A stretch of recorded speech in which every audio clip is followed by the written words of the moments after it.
ஓம் சாந்தி. இன்றைய அழகான முரளியில் அற்புதமாக பாபா என்ன சொல்ல வராருன்னு பார்க்கலாம் வாங்க. பாபா சொல்கிறாங்க, உங்களுடைய துக்கமான நாட்கள் எல்லாம் போய் உங்களுடைய சௌபாகியமான நாட்கள் வந்து கொண்டே இருக்கின்றது அப்படின்னு பாபா சொல்கிறாங்க. அடுத்து பாபா சொல்கிறாங்க, தந்தையான காட் ஃபாதரை நினைவு செய்தால் கடைசி நேரத்தில் நல்ல கதி ஏற்படும் சொல்கிறாங்க. ஸோ இதனுடைய அடையாளமாக ரஜோவில் இருக்கும்போது கூட பார்த்திங்கன்னா, யாராவது இறக்கும் தருவாயில் இருந்தாங்க அப்படின்னா அவங்கள ராம் ராம்னு சொல்லுங்கள் அல்லது ஹரி ஹரின்னு சொல்லுங்கள், அப்போ தான் சொர்க்கத்தை அடைய முடியும்னு சொல்லுவாங்க. ஆனால் சொர்க்கத்தை யாரும் அடைய போகிறதில்ல, ஆனால் நினைவில் இருக்கும்போது நல்ல கதி ஏற்படும்னு நம்பினாங்க. ஆனால் நாம் காட்ஃபாதருடைய நினைவில் இருக்கும்போது தான் கடைசி நிமிடம் நாம் அவருடைய நினைவிலிருந்து இருக்கணும். அப்போ தான் நமக்கு நல்ல கதியானது ஏற்படும், சொர்க்கத்தை நம்ம அடைய முடியும். அப்போது ரொம்ப கால ப்ராக்டிஸ் இருக்கணும் அவரை நினைப்பதற்காக. அடுத்து பாபா சொல்கிறாங்க, இப்போ நீங்கள் எதெல்லாம் பாபாவுக்கு கொடுக்குறீங்களோ அதெல்லாம் உங்களுக்கு 21 பிறவிகளுக்கு ரிட்டர்ன் கிடைக்குது. இதை தான் தான புண்ணியத்திற்கான விஷயம் அப்படின்னு சொல்லுவாங்க. இதுக்கப்புறம் நம்ம சுகமான நாட்களில் நம்ம எந்த ஒரு தான புண்ணியமெல்லாம் செய்து சேர்த்து போகிறது கிடையாது. அதனால் நம்ம என்ன கொடுக்குறோமோ அது நமக்கு ரிட்டர்ன் கிடைக்குது. இதை தான் ஈஸ்வரன் ஏற்றுக்கொள்கிறார் அப்படின்னு சொல்கிறாங்க. நம்ம அவருக்கு கொடுக்குறோம், ஆனால் அதை நம்ம வாங்கிக்கிறோம். ஆனால் இறைவன் கூட அதை ஏற்றுக்கல அப்படின்னா அது நம்மளோட இஷ்டம்னு பாபா சொல்கிறாங்க. அடுத்து பாபா சொல்கிறாங்க, ஆத்மா அப்படிங்கிறது ராக்கெட் போல் ரொம்ப ரொம்ப வேகமானதாக ரொம்ப ரொம்ப லேசானதாக இருக்கணும். நம்ம ஆத்ம உணர்வோடு நடக்கணும். ஆத்ம உணர்வோடு நடக்கும்போது களைப்பு ஏற்படாது, நடப்பது போலவே தெரியாது, பறக்கிறது மாதிரி இருக்குன்னு சொல்கிறாங்க. பாருங்கள், ரஜோவில் இருக்கும்போது, அதாவது துவாபரயுக சமயத்தில் இருக்கும்போது மனிதர்கள் எல்லாம் யாத்திரை போவாங்க. யாத்திரை போகும்போது ரொம்ப தமோ குணமான விஷயங்கள் எல்லாம் அவங்க நினைக்கக்கூட மாட்டாங்க. இறைவனை அடையணும் அப்படிங்கிற ஒரே ஒரு நோக்கம் மட்டும்தான் இருக்கும். அதனால் ரொம்ப சிரத்தையோடு அவங்க செல்வாங்க. அவங்க நினைவு இருக்கிறதுனால அவங்களுக்கு களைப்பு ஏற்படாது. இது கூட பாபா தான் செய்கிறாங்க. அல்பகால அந்த பிராப்தியை இறைவன் கற்சிலையாக இருந்தாலும் அல்ப காலத்தினுடைய பலனை பகவான் கொடுக்கிறார். அதுபோல் நாம் கூட ஆத்ம உணர்வோடு இருந்து களைப்பற்றவர்களாகி ஒவ்வொரு காரியத்தையும் செய்யணும்னு பாபா சொல்கிறாங்க. அடுத்து பாபா சொல்கிறாங்க, நீங்கள் டெய்லியும் மனவாளனான உங்கள் பிரியதர்ஷனான பாபாவுக்கு போகு வைத்து சாப்பிடணும். நீங்கள் போகு வைக்கல அப்படின்னா, அவரை நினைக்கல அப்படின்னா மாயா அந்த இடத்துல சாப்பிட்றோம். அப்போது மாயா பலசாலி ஆயிரும். மாயா கூட நம்ம சண்டை போட வேண்டி வரும். பாபா கேட்குறாங்க, உங்கள் மனவாளனுக்கு நீங்கள் சாப்பாடு கொடுக்கலன்னா உங்களுக்கு வெக்கமா இல்லையா அப்படின்னு பாபா கேட்குறாங்க.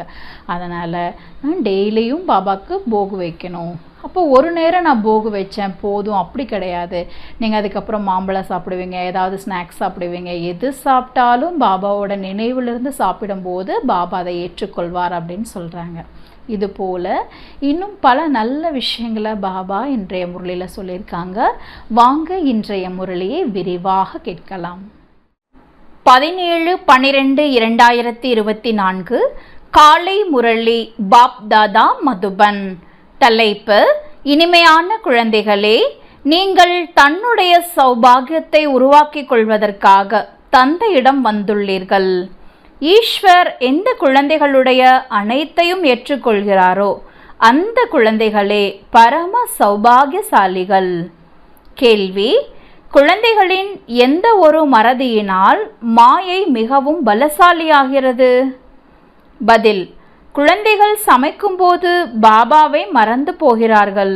பாபாவிற்கு போகு கொடுக்காத காரணத்தினால் மாயை சாப்பாட்டை சாப்பிட்டு விடுகிறது. இதனால் அது பலசாலி ஆகிவிடுகிறது.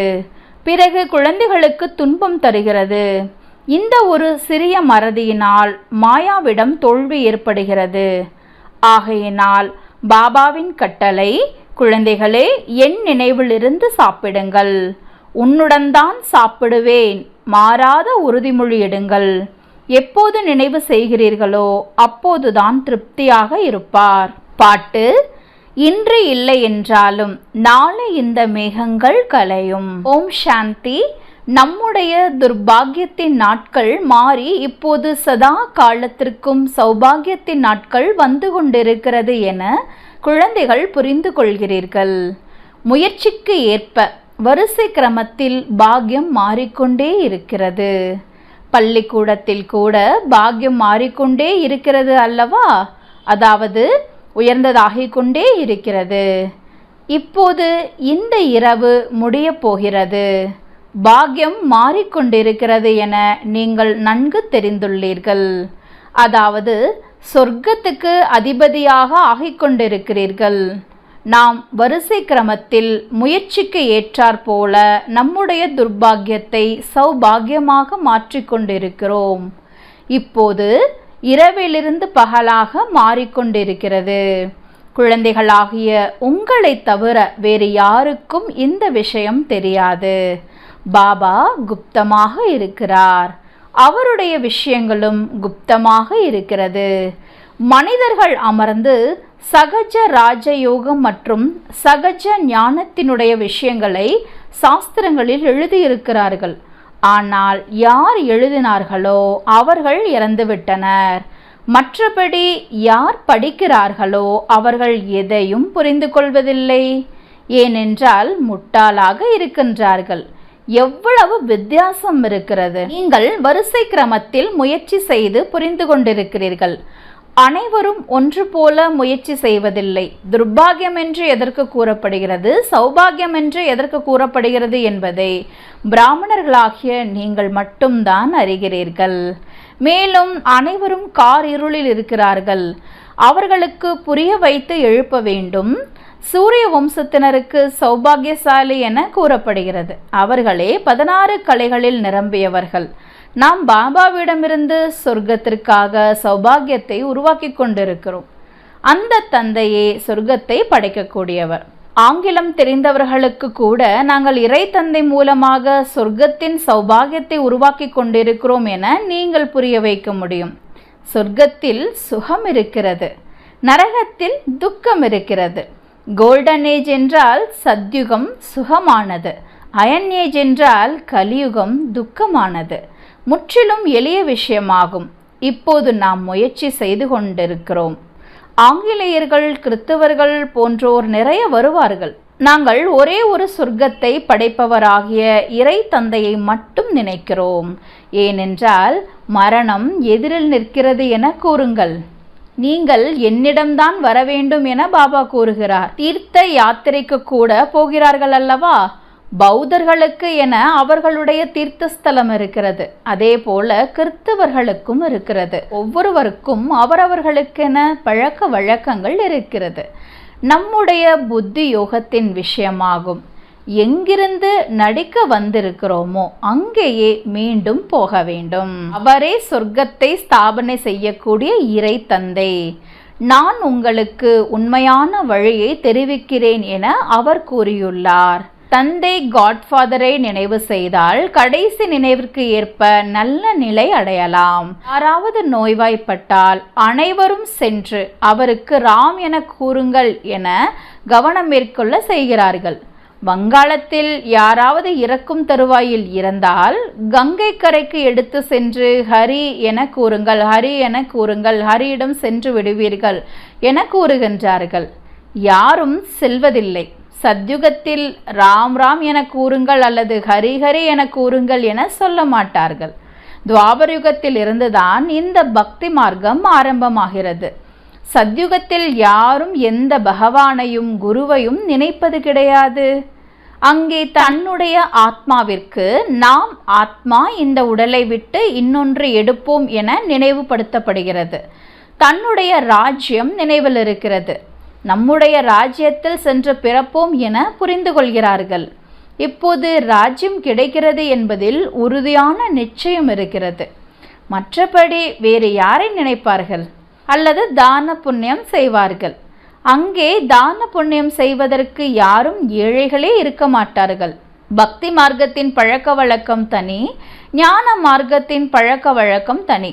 இப்போது பாபாவிற்கு அனைத்தையும் கொடுத்துவிட்டு 21 பிறவிகளுக்கான ஆஸ்தியை எடுத்தாயிற்று, அவ்வளவுதான். பிறகு தான புண்ணியத்தின் அவசியம் இல்லை. ஈஸ்வரனாகிய தந்தைக்கு நாம் அனைத்தையும் கொடுத்து விடுகிறோம். ஈஸ்வரன் தான் ஏற்றுக்கொள்கிறார். ஏற்றுக்கொள்ளவில்லை என்றால் எப்படி கொடுப்பது? ஏற்றுக்கொள்ளவில்லை என்றால் அதுவும் துர்பாகியமே. ஏற்றுக்கொள்ள வேண்டி இருக்கிறது. அப்போது அவர்களின் பற்று விலகும். இந்த ரகசியத்தை கூட குழந்தைகளாகிய நீங்கள் தான் அறிகிறீர்கள். அவசியம் இல்லை என்றால் ஏன் ஏற்றுக்கொள்வார்?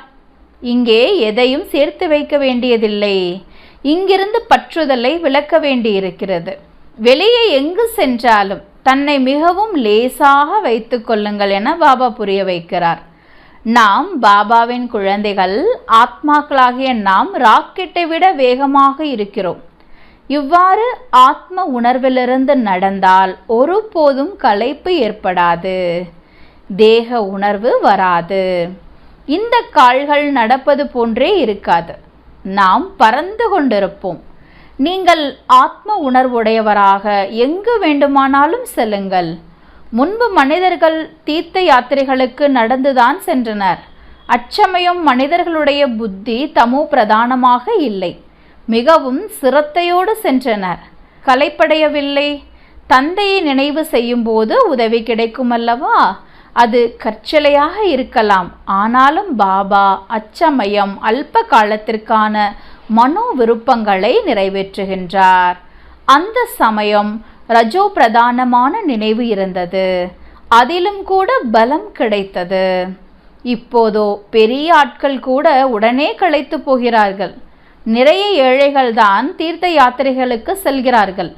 பணக்காரர்கள் மிகவும் பகட்டோடு குதிரை போன்றவைகளில் ஏறி செல்கின்றனர். ஏழைகளோ நடந்தே செல்வார்கள். ஏழைகளுக்கு பாவனையின் பலன் கிடைக்கும். அந்த அளவிற்கு பணக்காரர்களுக்கு கிடைப்பதில்லை. பாபா ஏழை பங்காளனாக இருக்கின்றார். பிறகு ஏன் குழப்பம் அடைகிறீர்கள்? ஏன் மறந்து போகிறீர்கள்? நீங்கள் எந்த ஒரு துன்பமும் அடைய வேண்டியதில்லை என பாபா கூறுகிறார். ஒரே ஒரு மணவாளனை மட்டும் நினைக்க வேண்டும். நீங்கள் அனைவரும் மணப்பெண்கள் என்றால் மணவாளனை நினைக்க வேண்டும். அந்த மணவாளனுக்கு போகு படைக்காமல் சாப்பிட்டால் வெட்கம் ஏற்படாதா? அவர் மணவாளனாகவும் இருக்கிறார், தந்தையாகவும் இருக்கிறார். எனக்கு நீங்கள் உணவளிக்க மாட்டீர்களா என கூறுகின்றார். உங்களுக்கு நான் கொடுக்க வேண்டும் அல்லவா? பாருங்கள், பாபா வழிமுறைகளை கூறுகின்றார். நீங்கள் தந்தை அல்லது மணவாளன் என ஏற்றுக்கொள்கிறீர்கள் அல்லவா? யார் கொடுக்கின்றார்களோ முதலில் அவருக்கு கொடுக்க வேண்டும். எனக்கு போகு வைத்துவிட்டு என்னுடைய நினைவில் உணவருந்துங்கள் என பாபா கூறுகிறார். இதில் கடின உழைப்பு வேண்டும். பாபா மீண்டும் மீண்டும் புரிய வைக்கிறார். பாபாவை நிச்சயமாக நினைக்க வேண்டும். குமாரிகளாகிய உங்களுக்கு இது மிகவும் எளிது. கன்னி பெண்களுக்கு மணவாளுடன் நிச்சயம் செய்யப்படுகிறது. இப்படிப்பட்ட மணவாளனை நினைவு செய்து சாப்பிட வேண்டும். அவரை நாம் நினைத்தவுடன் அவர் நம்முடன் வருகின்றார். நினைத்தாலே அந்த வாசனையை எடுப்பார்.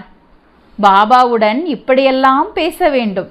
நீங்கள் இரவில் எழுந்தால் இப்படிப்பட்ட பயிற்சிகள் ஏற்படும். பயிற்சி செய்துவிட்டால் பிறகு பகலிலும் நினைவிருக்கும். சாப்பிடும் போதும் நினைவு செய்ய வேண்டும். பிரியதர்ஷனுடன் உங்களுக்கு நிச்சயம் செய்யப்படுகிறது. உங்களுடன் தான் சாப்பிடுவேன். இதில் பக்காவாக உறுதியாக இருக்க வேண்டும். நீங்கள் நினைவு செய்தால்தான் அவர் சாப்பிடுவார் அல்லவா? அவருக்கு அந்த வாசனை தான் கிடைக்கிறது. ஏனென்றால் அவருக்கென்று உடல் இல்லை. குமாரிகளுக்கு மிகவும் எளிதாகும்.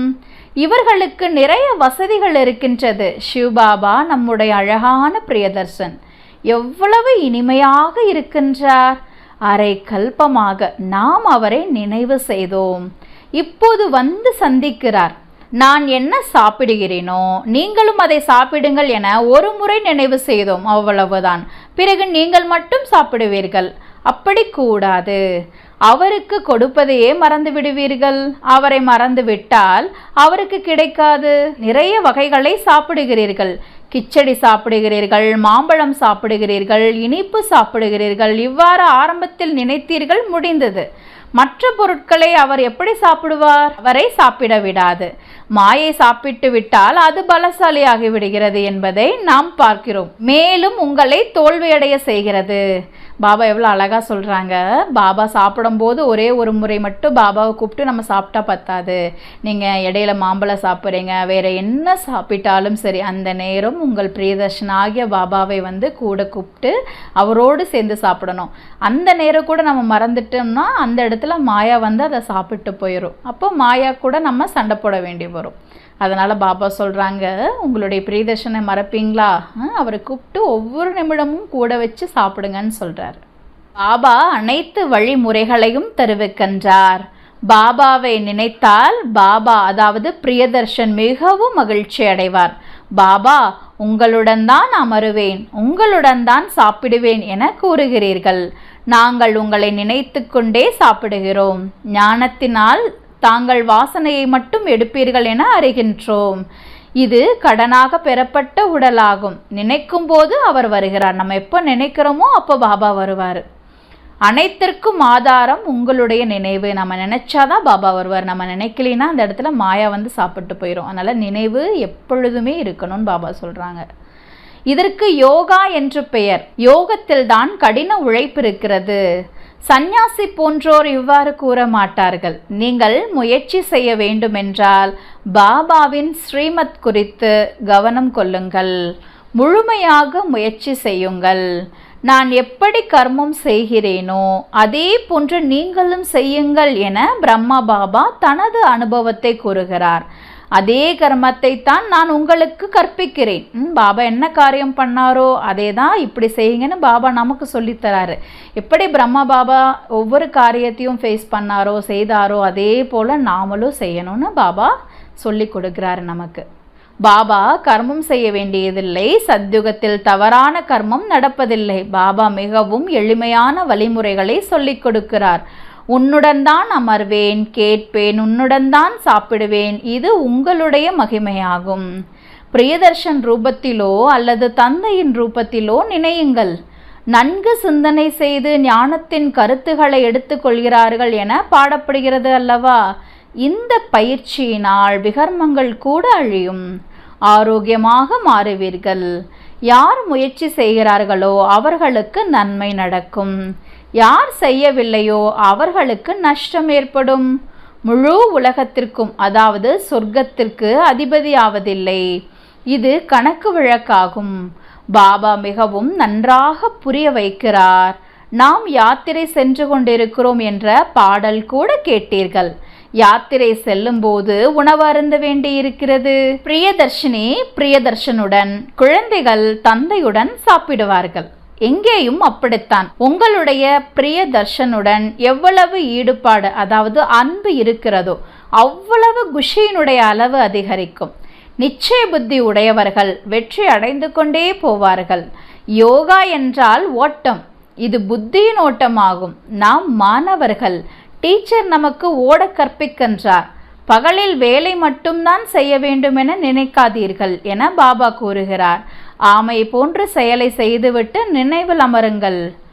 குளவி முழு நாளும் ரீங்காரமிட்டு கொண்டே இருக்கிறது. பிறகு சில பறந்து விடுகிறது, சில இறந்து போகிறது. இது ஒரு எடுத்துக்காட்டாகும். இங்கே நீங்கள் ரீங்காரம் செய்து தனக்கு சமமாக மாற்றுகிறீர்கள். அதில் ஒரு சிலருக்கு மிகவும் அன்பிருக்கிறது. சிலர் அழுகி போகிறார்கள்.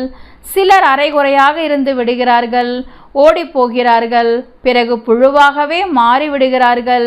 எனவே இவ்வாறு ரீங்காரம் இடுவது மிகவும் எளிதாகும். அதாவது நீங்கள் செய்ய வேண்டிய கடமையை மிக சரியாக செய்யுங்க. சில பேர் இருப்பாங்க, சில பேர் நல்லா இருப்பாங்க, சில பேர் ஓடி போயிடுவாங்க. அதை பற்றி கவலைப்பட வேண்டியதில்லை. நாம் செய்வதை செய்து கொண்டே இருக்க வேண்டும் பாபாவின் நினைவில். மனிதரிலிருந்து தேவதை ஆவதற்கு எந்த போரும் தேவையில்லை. இப்போது நாம் யோகா செய்கிறோம். தேவதை ஆவதற்காக முயற்சி செய்து கொண்டிருக்கிறோம். இந்த ஞானம் கீதையில் இருந்தது. அவர் மனிதரிலிருந்து தேவதை ஆக்கிவிட்டு சென்றார். சத்யுகத்தில் அனைவரும் தேவதையாக இருந்தனர். நிச்சயமாக சங்கம யுகத்தில்தான் அவர்களை தேவதையாக மாற்றியிருப்பார். அங்கே தேவதை ஆவதற்கான யோகத்தை கற்பிப்பதில்லை. சத்யுகத்தில் சத்யுக ஆரம்பத்தில் தேவி தேவதா தர்மம் இருந்தது. கலியுக கடைசியில் அசுர தர்மம் இருக்கிறது. இந்த விஷயங்கள் கீதையில் மட்டும்தான் எழுதப்பட்டிருக்கிறது. மனிதரிலிருந்து தேவதை ஆவதற்கு நேரம் ஆவதில்லை. ஏனென்றால் குறிக்கோளை தெரிவிக்கின்றார். அங்கே முழு உலகத்திலும் ஒரே தர்மம்தான் இருக்கும். உலகம் முழுவதும் இருக்கும் அல்லவா? சீனர்கள் ஐரோப்பியவர்கள் இருக்க மாட்டார்கள் என்பது கிடையாது. இருப்பார்கள். ஆனால் அங்கே மனிதர்களாக இருக்க மாட்டார்கள். தேவதா தர்மத்தினர் மட்டுமே இருப்பார்கள். மற்ற தர்மத்தினர் இருப்பதில்லை. இப்போது கலியுகமாகும். நாம் பகவான் மூலமாக மனிதரிலிருந்து தேவதையாக ஆகிக்கொண்டிருக்கிறோம். நீங்கள் 21 பிறவிகளுக்கு சதா சுகமுடையவராக மாறுகிறீர்கள் என பாபா கூறுகிறார். இதில் துன்பப்படுவதற்கு எதுவும் இல்லை. பக்தி மார்க்கத்தில் பகவானிடம் செல்வதற்காக எவ்வளவு கஷ்டப்படுகிறார்கள். அனைத்தையும் கடந்து நிர்வாணத்திற்கு போய்விட்டார்கள் என கூறுகிறார்கள். பகவானிடம் சென்று விட்டனர் என கூறுவது கிடையாது. சொர்க்கத்திற்கு சென்று விட்டனர் என கூறுவார்கள். ஒருவர் செல்வதால் சொர்க்கம் உருவாகாது. அனைவரும் செல்ல வேண்டும்.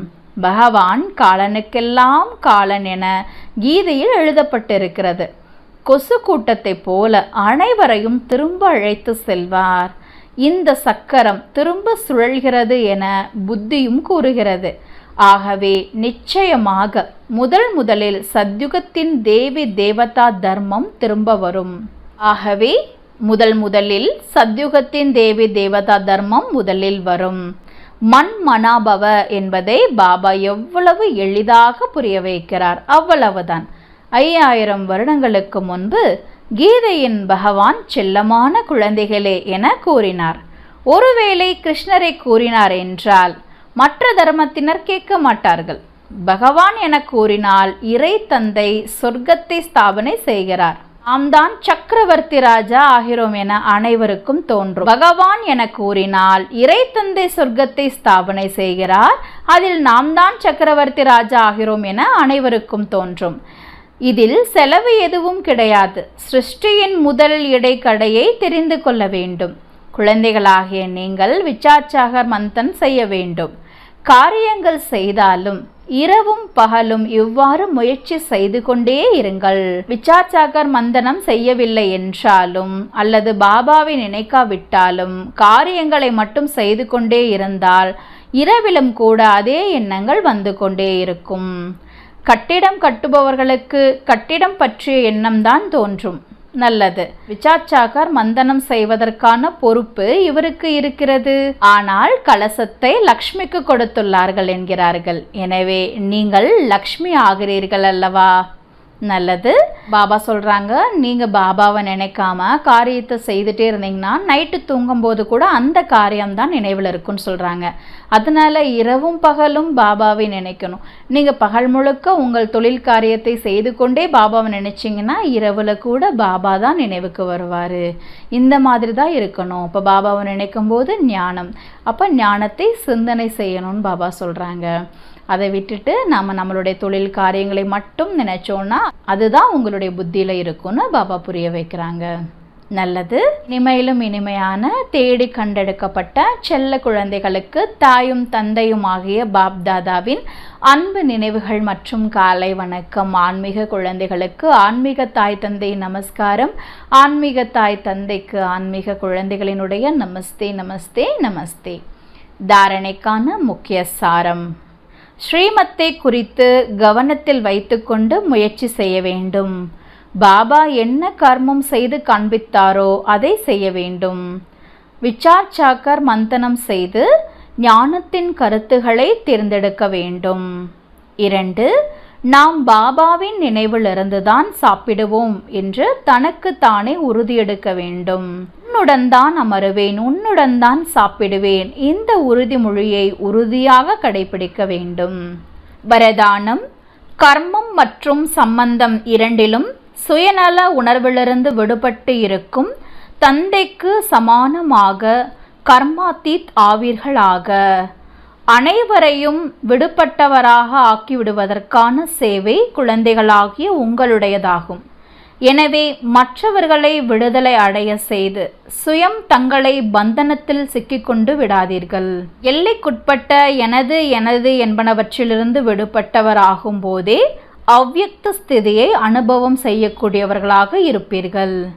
எந்த குழந்தைகள் லௌகீக மற்றும் அலௌகீக கர்மம் மற்றும் சம்பந்தம் இரண்டிலும் சுயநல உணர்விலிருந்து விடுபட்டு இருக்கிறார்களோ அவர்களே தந்தைக்கு சமானமாக கர்மாத்தீத் நிலையை அனுபவம் செய்யக்கூடியவர்களாக இருப்பார்கள். எனவே எதுவரை கர்மங்களின் பந்தனத்திலிருந்து விலகியவராக ஆகியுள்ளேன் என்று செக் செய்யுங்கள். வீணான சுபாவ சமஸ்காரங்களுக்கு வசப்பட்டவராவதிலிருந்து விடுபட்டு இருங்கள். ஸ்லோகன்: சரளமான உள்ளம் மற்றும் சகஜமான சுபாவம் கொண்டிருப்பவர்களே சகஜ யோகி ஆவார்கள். அவர்களே போலாநாத் கள்ளம் கபடமற்ற தந்தைக்கு பிரியமானவர்கள் ஆவார்கள். ஓம் சாந்தி.